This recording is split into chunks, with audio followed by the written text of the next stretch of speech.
స్వాగతం. బులెటిన్ల ముందుగా హెడ్లైన్స్ చూద్దాం.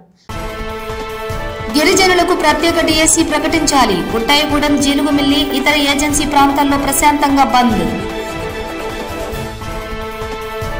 వైసీపీ హయాంలో ఆనపర్తి నియోజకవర్గంలో ఎన్నో అక్రమాలు, దౌర్జన్యాలు. ఆనపర్తి ఎమ్మెల్యే నల్లమిల్లి ఆరోపణలు. గిరిజనులకు తప్పని డోలీ కష్టాలు. ఎన్ని ప్రభుత్వాలు మారినా తీరని వెతలు. సింహాచలం ఘటనపై కూటమి ప్రభుత్వంపై మాజీ డిప్యూటీ సీఎం నారాయణ స్వామి ఫైర్. సనాతన ధర్మ రక్షకుడు నేనే అన్న పవన్ ఇప్పుడు ఏమయ్యానంటూ ఫైర్. జనగణనలో కులగణన చారిత్రాత్మకం. బీసీ సంక్షేమ సంఘం జాతీయ అధ్యక్షుడు, రాజ్యసభ ఎంపీ ఆర్ కృష్ణయ్య మెచ్చుకోలు. భావి తరాలకు ఉపయోగపడేలా అమరావతి నిర్మాణం. కాకినాడ జిల్లా టీడీపీ అధ్యక్షుడు జ్యోతుల నవీన్ కుమార్. నల్గొండ జిల్లా మిర్యాలగూడలో కేసీఆర్ కళాభారతి పేరు తొలగింపు. మాజీ ఎమ్మెల్యే భాస్కరరావు ఆధ్వర్యంలో నిరసన. భగవద్ రామానుజాచార్యుల 1008వ జయంతి తిరునక్షత్ర మహోత్సవ ప్రారంభం. పంట వ్యర్థాల నుంచి బయోగ్యాస్ ఉత్పత్తి, రైతులకు అదనపు ఆదాయం. వ్యవసాయ శాఖ మంత్రి తుమ్మల నాగేశ్వరరావు వెల్లడి. శివనామస్మరణల మధ్య తెరుచుకున్న కేదార్నాథ్ ఆలయం. సుందర అలంకారంతో దర్శనమిచ్చిన కేదార్నాథుడు. వేద మంత్రాలు, ప్రత్యేక ఆచారాలు, శివనామ స్మరణల మధ్య కేదార్నాథ్ ఆలయం తెరుచుకుంది. ఆ విశేషాలను ఇప్పుడు చూద్దాం.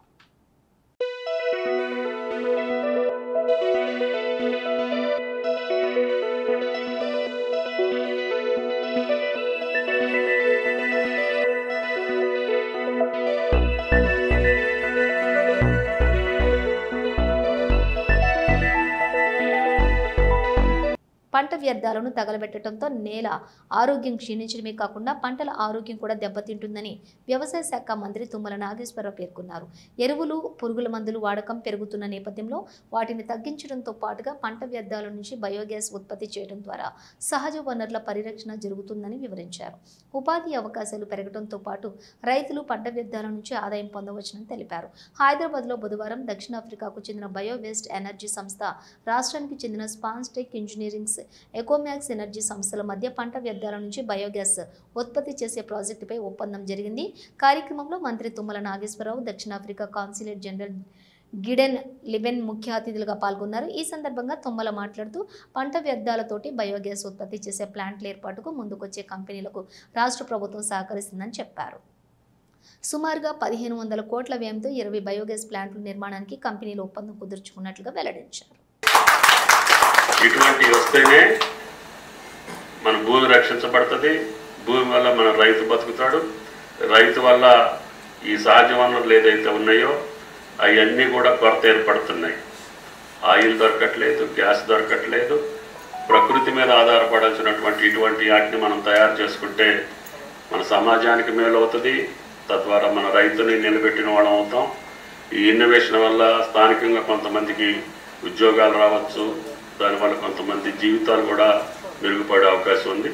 ఇటువంటి ఇన్నోవేషన్కి పూనుకున్నటువంటి ఋత్విక్రావు గారికి ప్రత్యేకంగా నా అభినందనలు తెలియజేస్తూ, ప్రభుత్వ పరంగా సౌత్ ఆఫ్రికా, అదేవిధంగా ఇప్పుడు ఇండియా కొలాబరేషన్ తోటి చేసుకున్నటువంటి ఒప్పందాలకి తెలంగాణ ప్రభుత్వ పరంగా ఏ సహాయ సహకారాలు కావాలన్నా మా వ్యవసాయ శాఖ మీకు అందుబాటులో ఉండటమే కాకుండా రఘునందన్ గారు మీకు కావలసినటువంటి అన్ని సహాయ సహకారాలు అందిస్తారని చెప్పి ఈ సందర్భంగా విజ్ఞప్తి చేస్తూ, ఈ కార్యక్రమానికి నాకు తప్పకుండా రావాలని చెప్పి భానుగారి యొక్క ఆదేశం మేరకి ఈ అవకాశం కల్పించిన మీ అందరికీ, పెద్దల విద్యాసాగర్ రావు గారికి ధన్యవాదాలు తెలియజేస్తూ, భారతీయ సంస్కృతిలో పట్టు, హ్యాండ్లూమ్, వస్త్ర ఉత్పత్తులకు ప్రత్యేక స్థానం ఉందని Mrs classic strong and beautiful title winner Anitha అన్నారు.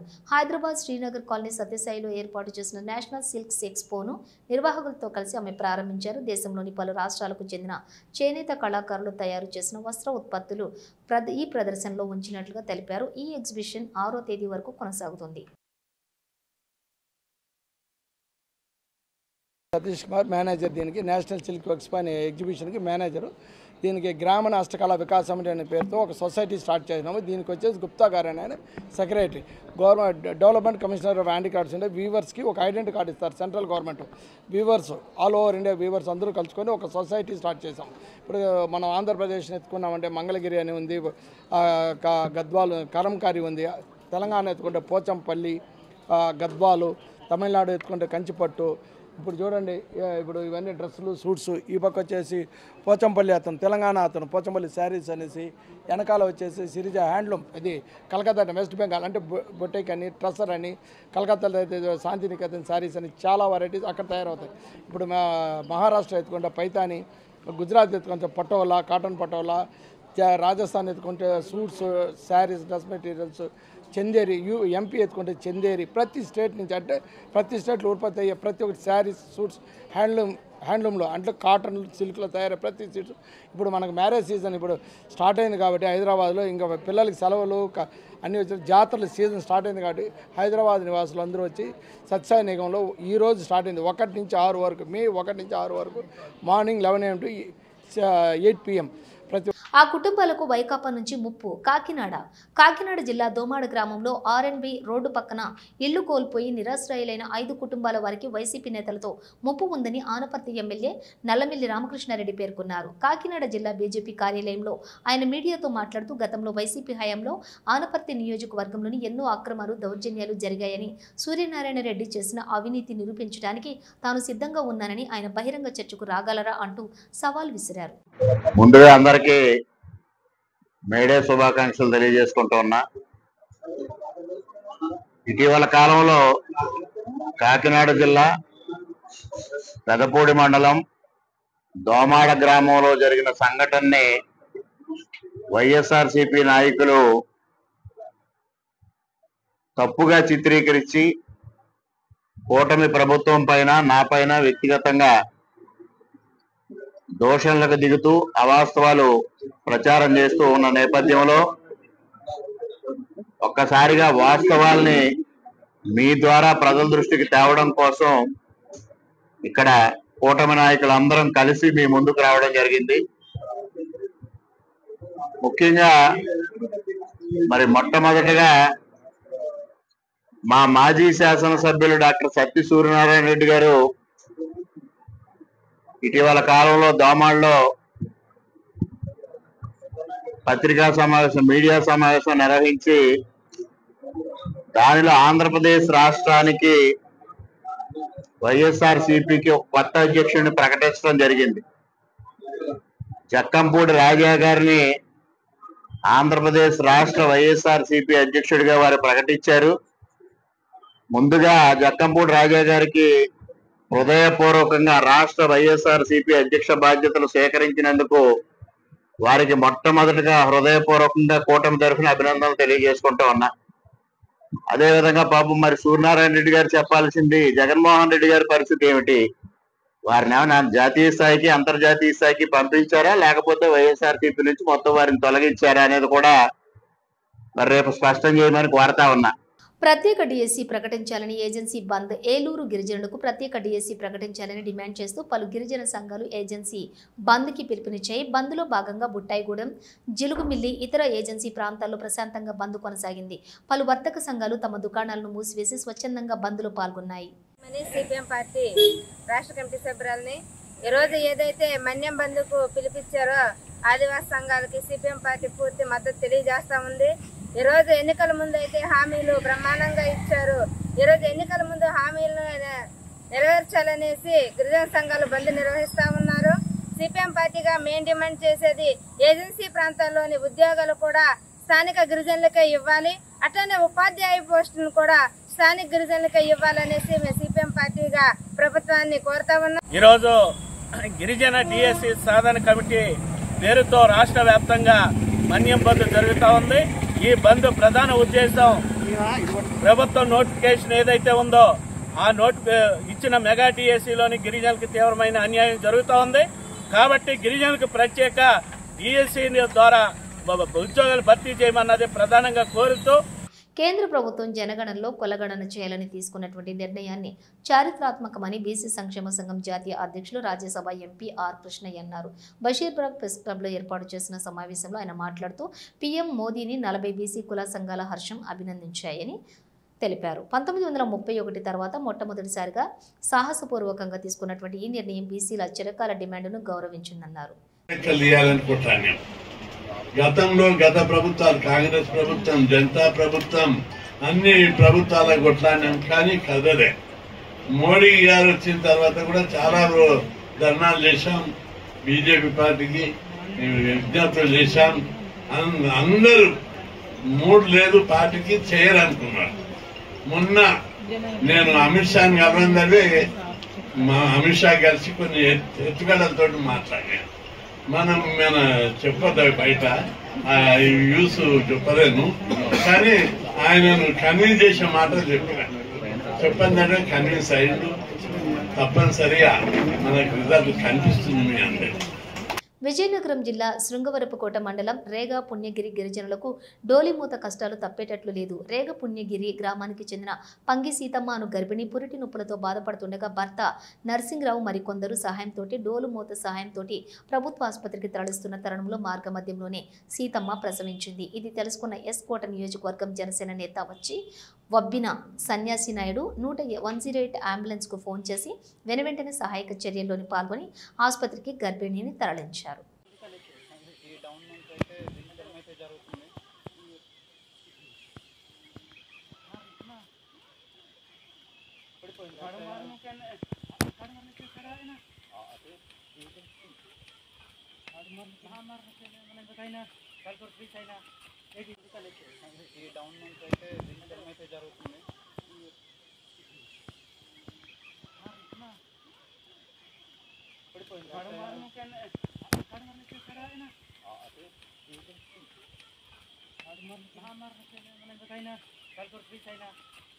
మండలి చైర్మన్ను కలిసిన సిఎస్ రామకృష్ణారావు. హైదరాబాద్ తెలంగాణ రాష్ట్ర ముఖ్య కార్యదర్శిగా నూతనంగా బాధ్యతలు స్వీకరించిన రామకృష్ణారావు శుక్రవారం నాడు తెలంగాణ శాసన మండలి చైర్మన్ గుత్తా సుఖేందర్ రెడ్డిని జూబ్లీహిల్స్లోని ఆయన నివాసంలో మర్యాదపూర్వకంగా కలిశారు.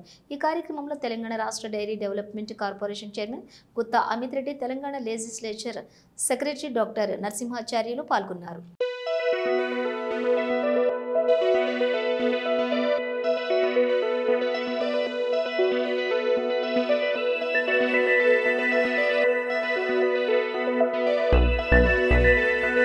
విశాఖ సింహాచలం ఘటనపై కూటమి ప్రభుత్వంపై మాజీ డిప్యూటీ సీఎం నారాయణస్వామి విరుచుకుపడ్డారు.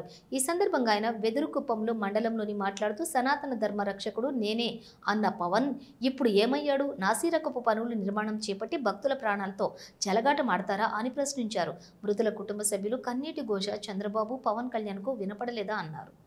రోజు అనగా ఏప్రిల్ 30 తేదీ తెల్లవారుజామున సింహాచలంలో చందన దినోత్సవం అనేది సంవత్సరానికి ఒక తూరు జరుగుతుంది.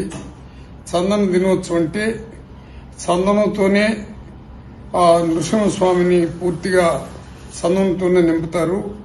అది ఒక సంవత్సరం వరకు దాన్ని ఎవరు కూడా టచ్ చేయరు. ఏ దర్శనం కూడా చందనం దర్శనంతోనే చేసుకుని వెళ్లిపోతారు. కానీ సంవత్సరానికి ఒక తూరి ఈ చందనం అనే దాన్ని పూర్తిగా తీసేసి నిజ స్వరూపాన్ని చూపిస్తారు. ఆ రోజు భక్తులు దాదాపు 2 లక్షలు కాదు 3 లక్షలు 4 లక్షల మంది కూడా కంటిన్యూగా రోజు తెల్లవారుజాము నుంచి వచ్చి దర్శనం చేసుకునే కార్యక్రమాలు చేస్తారు. ఇప్పటి వరకు సింహాచలంలో ఎటువంటి సంఘటన నిన్న జరిగినటువంటి సంఘటన అంటే నిన్న 8 మంది గోడ కూలి చనిపోవటం అటువంటి సంఘటన ఇప్పటి వరకు ఎక్కడ జరగలేదు.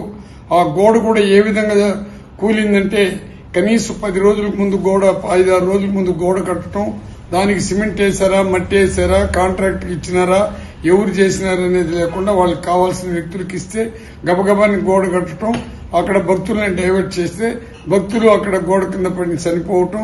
ఆ చనిపోయినప్పుడు కూడా సాక్షాత్తు మాజీ కేంద్ర ముఖ్యమంత్రి గజపతిరాజు గారు వాళ్ళ సాంప్రదాయపరంగా ఫస్ట్ అతనే దర్శనం చేసుకుంటాడు. ఆ సంఘటన జరిగినప్పుడు ఆయన గుళ్ళే ఉండడు, భరత్ గారు గుళ్ళే ఉండరు, పల్లా శ్రీనివాసులు ఉండరు. వాళ్ళందరూ కూడా ఏం జరిగిందని కూడా దాన్ని పర్యవేక్షించలేదు. అక్కడనే మన హోమ్ మినిస్టర్ గారు కూడా ఉండరు. ఆమె కూడా హోమ్ మినిస్టరే, కానీ దళిత హోమ్ మినిస్టర్ కాదు, ఆమె మన రాష్ట్రానికి హోమ్ మినిస్టర్.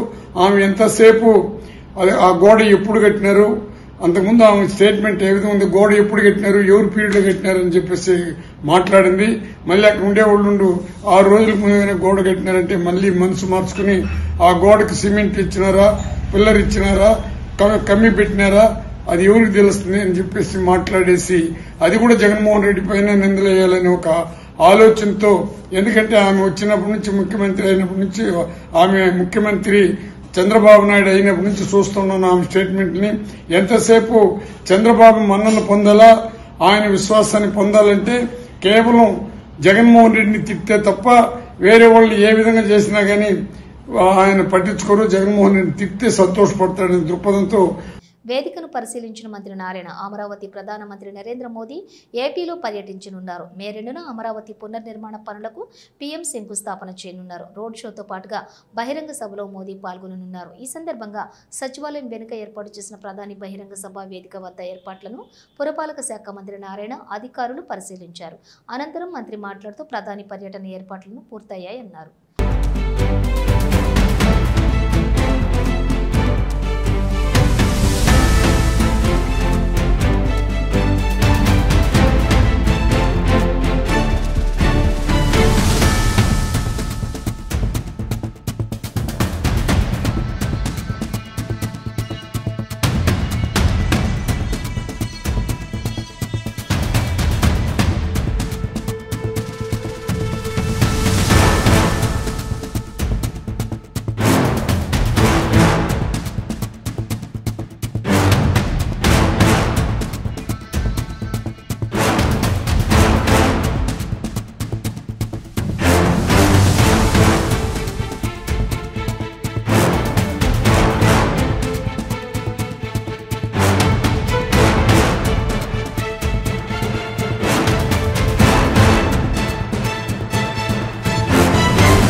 ముఖ్యమంత్రి చంద్రబాబు దూరదృష్టి గల వ్యక్తి అని, అతనికి ప్రత్యేకమైన ఒక ప్రణాళిక ఉందని, అందులో భాగంగా రాష్ట్ర రాజధాని అమరావతికి భావి తరాలకు ఉపయోగపడేలా అన్ని సౌకర్యాలు వసతులతో నిర్మాణాలు చేస్తున్నారని కాకినాడ జిల్లా టీడీపీ అధ్యక్షులు జ్యోతుల నవీన్ కుమార్ పేర్కొన్నారు. కాకినాడ జిల్లా టీడీపీ కార్యాలయంలో ఆయన మీడియాతో మాట్లాడుతూ చంద్రబాబు గతంలో హైటెక్ సిటీ వంటి నగరాలను అభివృద్ధి చేశారని, తద్వారా ఎన్నో వేల కోట్ల టర్నోవర్ జరిగి ఎంతో మందికి ఉపాధి జరిగిందని చెప్పారు. మాజీ సీఎం జగన్ పెట్టుబడులు పెట్టించేందుకు ఆసక్తి కనబరచలేదని, అమరావతి రాజధాని అభివృద్ధికి తిరిగి ప్రాణం ఎక్కించేలా వ్యవస్థలను పునరుద్ధరించేందుకు 1,00,000 కోట్ల వ్యయంతో మాస్టర్ ప్లాన్ ను ప్రభుత్వం రూపొందిస్తుందన్నారు. విప్లవాత్మకమైన నిర్ణయాల వల్ల 90% ఇన్కమ్ వస్తుంది. మళ్ళీ ఇదే పరిస్థితి మన ఆంధ్ర రాష్ట్రానికి రాజధాని హబ్గా ఏర్పాటు చేసుకుని వైజాగ్ బట్టి అటువంటి నిర్ణయాలతోటే ఈ రోజు ముందుకెళ్ళడం జరుగుతుంది ఖచ్చితంగానే. అదే విధంగా ఈ రేపు 2వ తారీఖుని ప్రధానమంత్రి గారు మోడీ గారు మన రాష్ట్రానికి రావడం జరుగుతుంది. ఈ రాష్ట్ర అభివృద్ధితో పాటు ఏం తీసుకున్నా సరే రాష్ట్ర ప్రజలకి భావితరాల భవిష్యత్తుకి అనుసంధానంగానే ఉంటది కాబట్టి అన్ని కూడా మనం సహకరించాల్సిన అవసరం ఉంది కాబట్టి అందరినీ సహకరించాల్సిందిగా కోరుకుంటూ సెలవు తీసుకున్నాను. నల్గొండ జిల్లా మిర్యాలగూడలో కేసీఆర్ కళాభారతి పేరు తొలగింపుపై మాజీ ఎమ్మెల్యే భాస్కర్ రావు ఆధ్వర్యంలో నిరసన. బీఆర్ఎస్ హయాంలో సాంస్కృతిక కార్యక్రమాల నిర్వహణకు 10 కోట్ల ప్రభుత్వ నిధులతోటి నిర్మించిన కేసీఆర్ కళాభారతి కేసీఆర్ పేరు తొలగింపు పట్ల బీఆర్ఎస్ పార్టీ శ్రేణులు ఆందోళన. కళాభారతి మెట్లపై బైఠాయింపు. పార్కుకి ఆ రోజు ఇండోర్ స్టేడియం కి మాజీ శాసనసభ్యులు జూలకంఠ రంగారెడ్డి చేసిండు. కానీ ఈ రోజు ఆ అభివృద్ధి ఏంటంటే ఫలానా హయాంలో రంగారెడ్డి హయాంలో చేసినటువంటి భవనాలు, గత ప్రభుత్వం చేసినటువంటి అభివృద్ధిని మరి తుడిపేస కేసీఆర్ పేరు కనపడకుండా ఈ రాక్షస పాలన ఎప్పుడు పంపిద్దామని చెప్పేసి ప్రజలు ఎదురు చూస్తున్నారు. ఖబర్దార్ మరి రేవంత్ రెడ్డి గారు కానీ మీ పరిపాలన పనిచేస్తున్నటువంటి మీ ప్రజాప్రతినిధులు కానీ ఒకటే మేము చెప్తున్నాం. మరి ఇలా మిర్యాలగూడలో ఇలా రాష్ట్రం జై శ్రీమన్నారాయణ శ్రీ శ్రీ శ్రీ త్రిదండి చిన్న శ్రీమన్నారాయణ రామాంజీయర్ స్వామివారి ప్రత్యక్ష పర్యవేక్షణలో అర్ధ నక్షత్ర రోజున సమతామూర్తి స్ఫూర్తి కేంద్రంగా భగవత్ రామానుజాచార్యులు 108వ జయంతి ఉత్సవం సందర్భంగా తిరునక్షత్ర మహోత్సవ కార్యక్రమం ప్రారంభం. శ్రీ శ్రీ శ్రీ త్రిదండి చిన్న శ్రీమన్నారాయణ రామానుజాచార్యుల స్వామి ప్రత్యక్ష పర్యవేక్షణలో సువర్ణ రామానుజులకు అభిషేకం. పునంతు బ్రహ్మణస్పతిర్బ్రహ్మభూతా పునాతు మాం. ఓం ఆపః పునంతు పృథివీం పృథివీభూతా పునాతు మాం. పునంతు బ్రహ్మణస్పతిర్బ్రహ్మభూతా పునాతు మాం. ఓం తద్విష్ణో పరమం పదగో సదా పశ్యంతి సూరయః దివేవ చక్షురాదతం. ఓం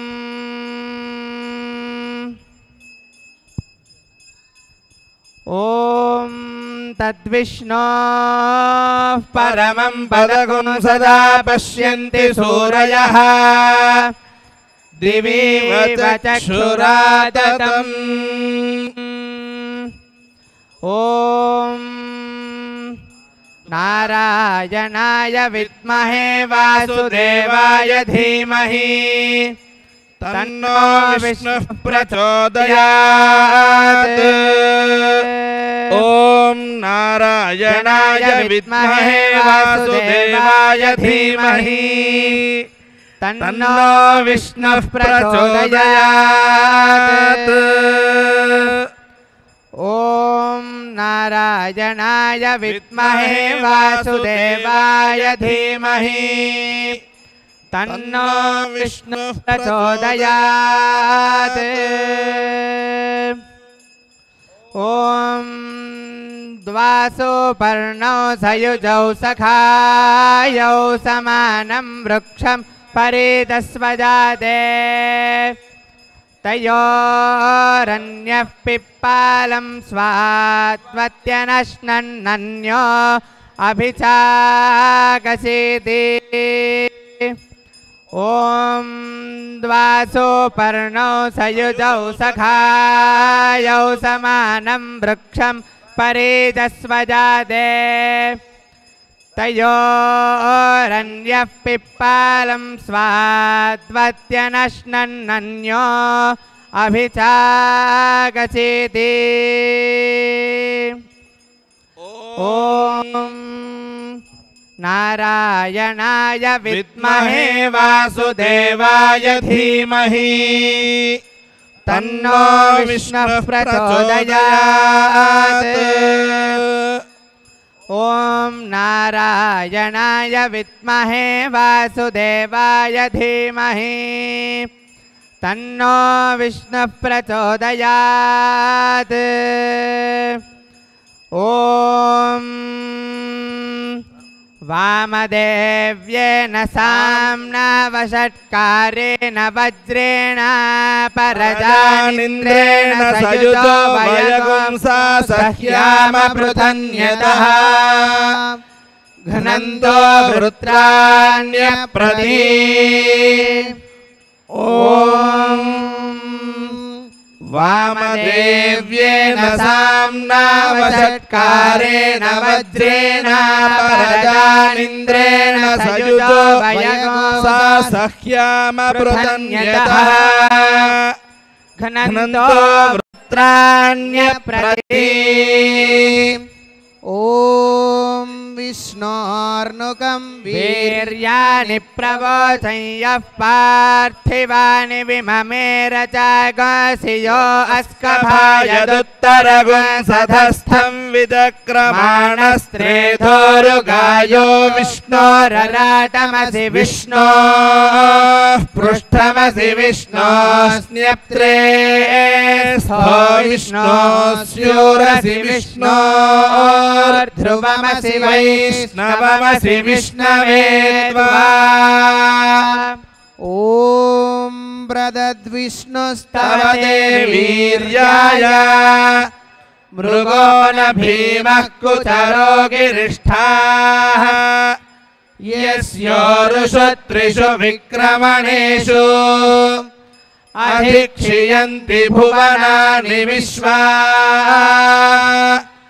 ॐ न ते विष्णो जायमानो न जातो देवा महिम्नः पारमन्थामापः उदस्तभ्नानाकामृष्वं बृहन्दम्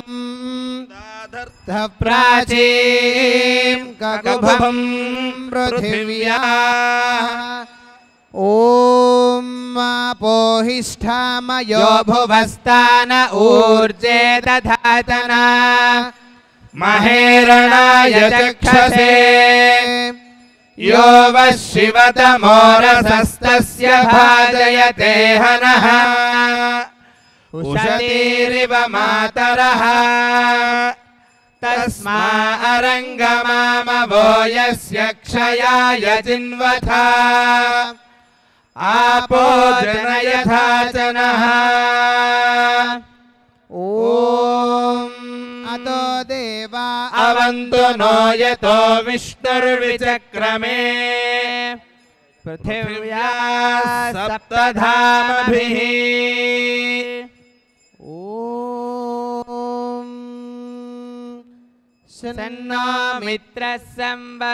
ఇవి బులెటిన్ విశేషాలు. మరో బులెటిన్తో మళ్ళీ కలుద్దాం. అంతవరకు చూస్తూనే ఉండండి న్యూస్.